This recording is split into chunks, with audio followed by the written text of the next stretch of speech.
porque os outros eram os tupinambás que eram antropofágicos, tá? Não os outros indígenas. Então vamos lá. O prisioneiro, ele era conduzido à aldeia, onde mais tarde encontraria a morte em ritual marcado pela vingança e demonstração de coragem. Então, a vingança era o sacrifício dos indígenas brasileiros e não dos astecas. Os astecas eram os sacrifícios mais para oferendas dos homens, aos deuses, no caso. Já os indígenas brasileiros, eles faziam essa morte, essa vingança, e era marcado pela vingança e pela demonstração de coragem. Então, logo após a chegada do prisioneiro, o chefe designava uma mulher para casar com o prisioneiro que ia morrer, tá? Só que ela não podia se apaixonar por ele, mas ela ficava com ele.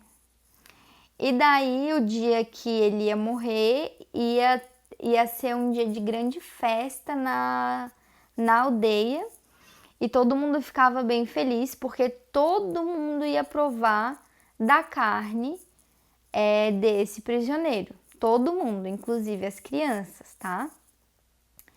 Então, apesar do prisioneiro estar imobilizado por meio de cordas quando ele vai morrer, ele não podia esquecer do seu ímpeto guerreiro. Então, ele tinha que enfrentar com bravuras os inimigos, se debatendo, prometendo que os seus familiares logo iriam vingar ele. Então, era isso que acontecia. A carne daí era dividida, geralmente as partes duras eram comidas pelos homens, né? E as mulheres comiam as entranhas, né, em forma de mingau, geralmente as mulheres e as crianças, tá? Então era isso que acontecia. Daí vamos ver as questões, né? Ali tá falando: diferencie ritual antropofágico de canibalismo. Aí eu botei: ritual antropofágico é consumir a carne humana em um contexto religioso ou simbólico. Era algo sagrado e necessário para a ordem cósmica ou social. Era, por exemplo, o que os astecas faziam. E o canibalismo é o consumo de carne humana sem viés ritualístico. É relacionado à sobrevivência, como naquele filme que tem no Netflix, que o avião cai lá na neve, e daí as pessoas, acho que ficaram no total 11 homens, tiveram que comer carne humana porque eles iam morrer de fome. Então, o canibalismo já está mais associado à questão de sobrevivência, de não ter o que comer, ou está associado a uma situação de violência ou vingança, tá? Que daí é isso que acontece.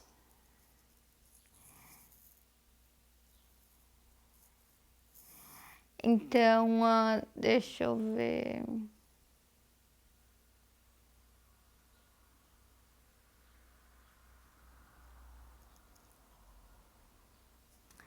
Vamos ver a letra B.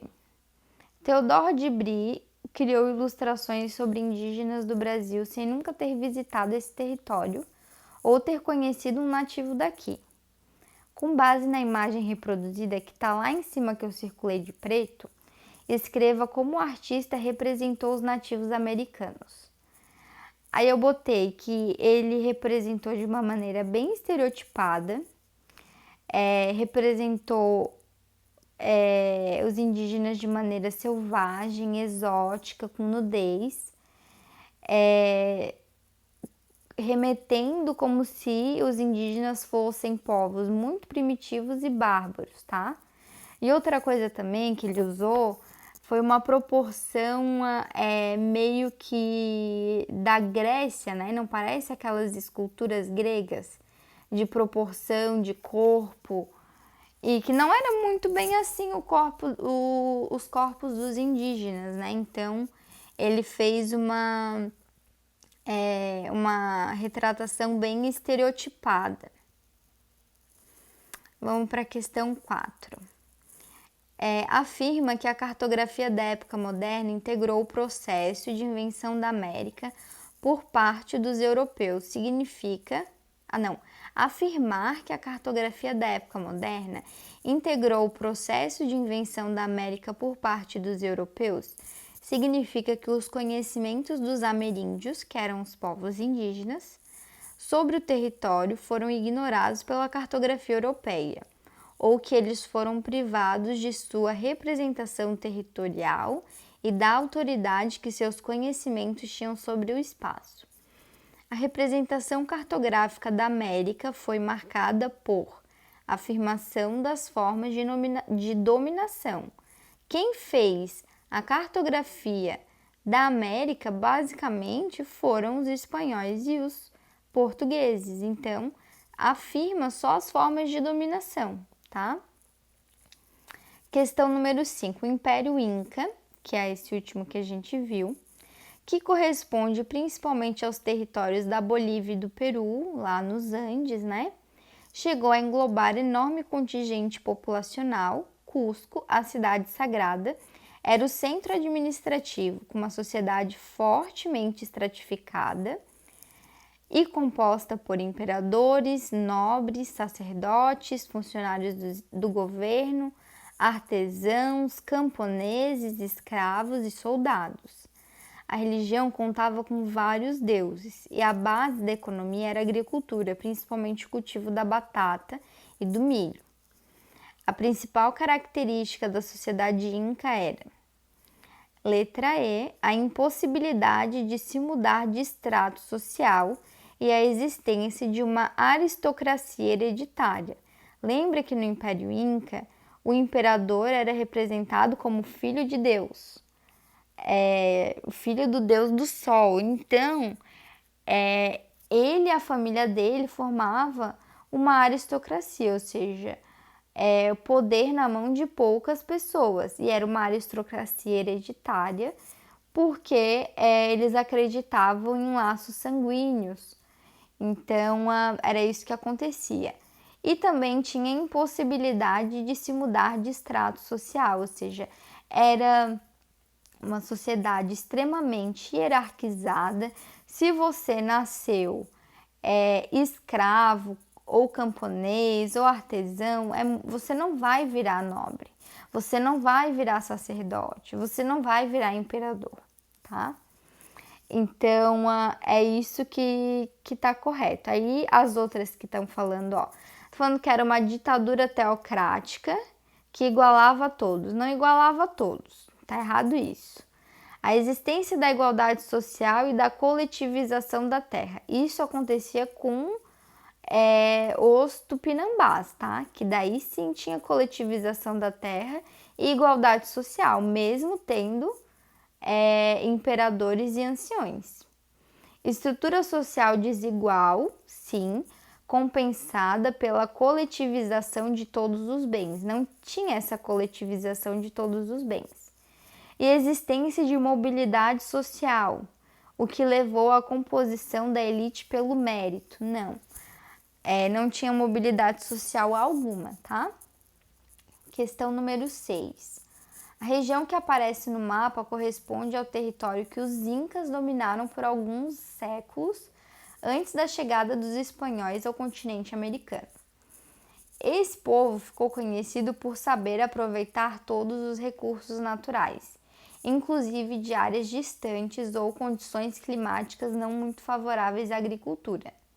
A forma como esse povo conseguiu lidar com a natureza, extraindo dela os recursos naturais necessários a seu abastecimento, está relacionada com, com o domínio da irrigação, conhecimento dos solos e da hibridização de sementes e técnicas de construção de degraus para o plantio nas encostas das cordilheiras dos Andes. É só lembrar de Machu Picchu. Machu Picchu é onde tinham os incas, né? Então, eles cultivavam em degraus os seus produtos, beleza? Vamos ver por que os outros estão errados. Letra A, o uso de avançados instrumentos de ferro, nada a ver. E a agricultura de animais de tração para auxiliar na atividade de plantio e colheita. Que animal de tração só tinha lhama? Nada a ver também.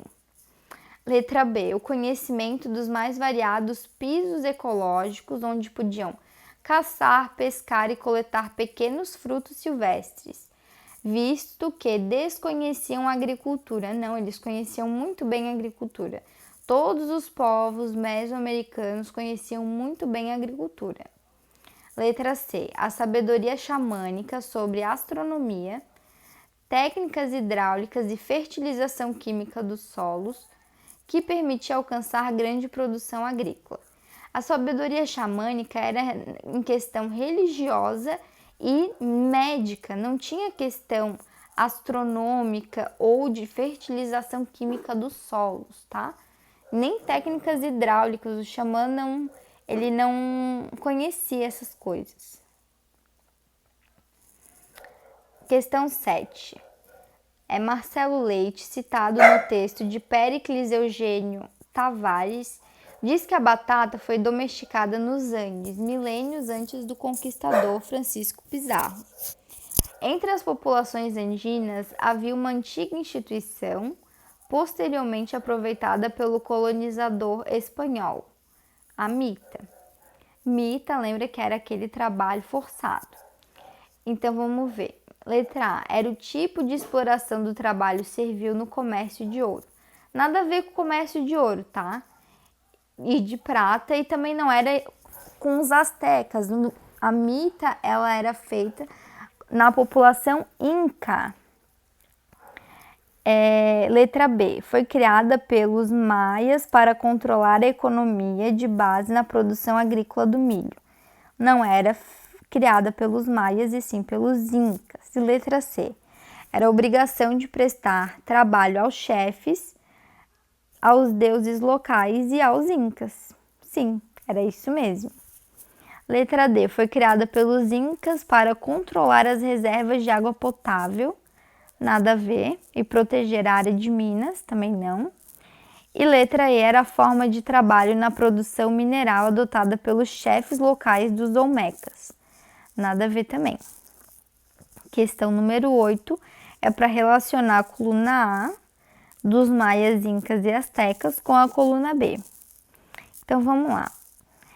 Destacaram-se por erigir grandes construções de pedra e adobe. Merecem destaques a cidade de Machu Picchu. Falou Machu Picchu é inca, tá? E Cusco, onde se erguiam grandes pirâmides em degraus. Eram os incas, tá? Incas, lá no Peru, Equador, nos Andes, é isso aí. Destacaram-se pela arquitetura, pela organização urbanística das cidades, construídas em torno de praças matematicamente calculadas, onde se erguiam pirâmides e edifícios religiosos. Como exemplo, podemos citar a capital Tenochtitlan, atual cidade do México. Falou da arquitetura, da urbanização, falou de astecas, tá? Ou mexicas, que era lá na cidade do México. E desenvolveram a escrita hieroglífica, deixando uma grande quantidade de documentos. Tinham conhecimento dos eclipses solares e do movimento dos planetas. Viviam na península de Yucatán, na América Central. Esses eram os maias, tá?